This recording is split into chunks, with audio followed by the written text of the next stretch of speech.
Bilkis Bano case में नया मोड़ आ गया है। गुजरात सरकार की तरफ से दोषियों की रिहाई के बाद बिल्किस बानो और उसके परिवार ने इस मामले को कोर्ट में चुनौती दी थी, जहां बिल्किस ने अपनी और परिवार की सुरक्षा की चिंता जाहिर करते हुए गुजरात सरकार से उन्हें सुरक्षा देने की मांग की थी। इस मामले में सुप्रीम कोर्ट ने गुजरात सरकार के फैसले को पलटते हुए दोषियों की सजा माफी को रद्द कर दिया है। सुप्रीम कोर्ट के फैसले के बाद दोषियों को अब फिर से जेल जाना होगा। सुप्रीम कोर्ट ने अपने फैसले में कहा कि जहां अपराधी के खिलाफ मुकदमा चला और सजा सुनाई गई, वही राज्य दोषियों की सजा माफी का फैसला कर सकता है।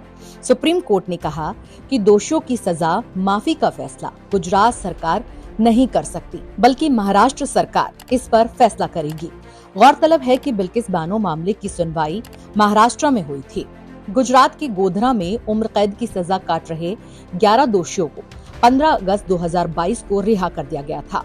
ये सभी बिल्किस बानो से सामूहिक दुष्कर्म और उनके परिवार के 7 लोगों की हत्या के मामले में सजा काट रहे थे। दोषियों की रिहाई के बाद बिल्किस बानो और उनके परिवार ने इस फैसले पर निराशा जताई और मामले पर सुप्रीम कोर्ट का दरवाजा खटखटाया।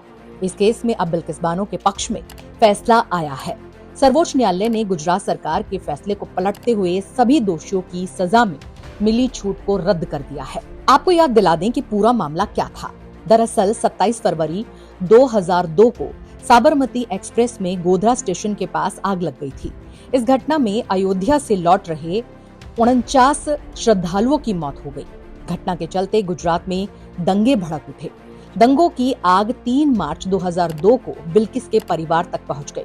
उस वक्त 21 साल की बिल्किस के परिवार में बिल्किस और उनकी 3.5 साल की बेटी के साथ 15 और लोग भी थे। चार्जशीट के मुताबिक बिल्किस के परिवार पर हथियार, तलवार और दूसरे हथियारों से लैस भीड़ ने हमला बोल दिया था। दंगाइयों ने बिल्किस, उनकी मां और परिवार की 3 अन्य महिलाओं के साथ दुष्कर्म किया। उन सभी को बेरहमी से पीटा।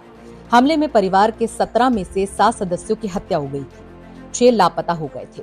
सिर्फ 3 लोगों की ही जान बच पाई थी, जिनमें बिल्किस, उनके परिवार का एक पुरुष और एक 3 साल का बच्चा शामिल था। इस घटना के वक्त बिल्किस 5 महीने की गर्भवती थी।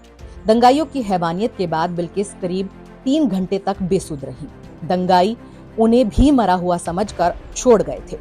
घटना के बाद बिल्किस लिमखेड़ा पुलिस स्टेशन पहुंची, जहां उन्होंने शिकायत दर्ज कराई। सीबीआई के मुताबिक शिकायत दर्ज करने वाले हेड कांस्टेबल सोमा भाई गौरी ने भौतिक तथ्यों को दबाया और बिल्किस की शिकायत को तोड़ मरोड़ कर लिखा। यहाँ तक कि उन्हें मेडिकल जांच के लिए सरकारी अस्पताल में तब ले जाया गया जब वो गोधरा के राहत कैंप में पहुंची। राष्ट्रीय मानव अधिकार आयोग और सुप्रीम कोर्ट के दखल के बाद बिल्किस का मामला सीबीआई को जांच के लिए ट्रांसफर कर दिया गया।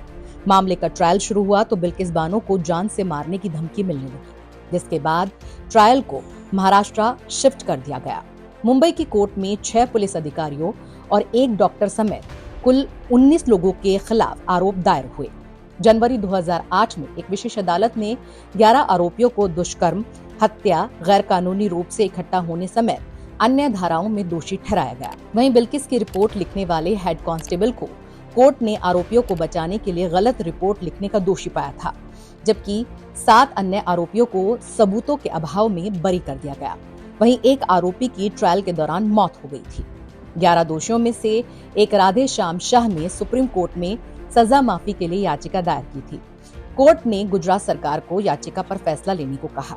इसके बाद गुजरात सरकार ने एक कमेटी गठित की। इस कमेटी ने माफी की याचिका मंजूर कर ली। इसके बाद इन लोगों की रिहाई हुई। बिल्किस ने गुजरात सरकार के इस आदेश को सुप्रीम कोर्ट में चुनौती दी थी, जिस पर सुनवाई करते हुए सुप्रीम कोर्ट ने सभी 11 दोषियों की सजा पर मिली छूट को रद्द कर दिया है।